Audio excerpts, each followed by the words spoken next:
Hello, my name is Angeli Pino. I am a licensed mental health therapist and a certified life coach. And I wanted to talk to you today about the third and fourth dimension. So every day we're constantly thinking. The average adult has about 65,000 thoughts. So we're constantly thinking. And as we think throughout the day, we are operating in a third dimension. So we're just using our thoughts.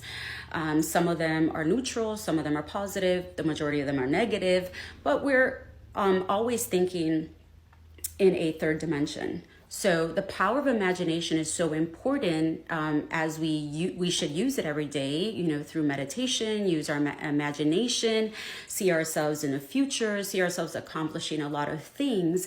And when we do that, we are actually operating in a fourth dimension. So that's why it's so important that we do use meditation and the power of imagination to operate in a fourth dimension. Every day we're either operating in faith or we're operating in fear. And the majority of us actually operate in fear. When we operate in faith, that's actually fourth dimension.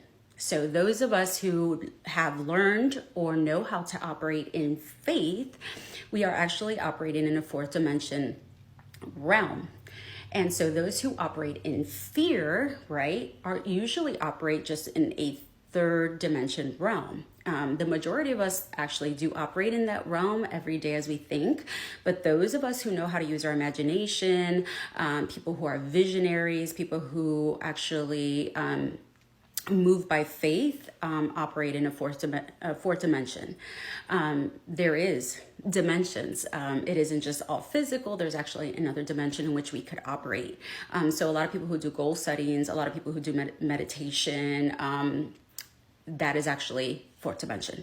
So it's always good to operate in the fourth dimension as much as you can so that you're able to accomplish more things.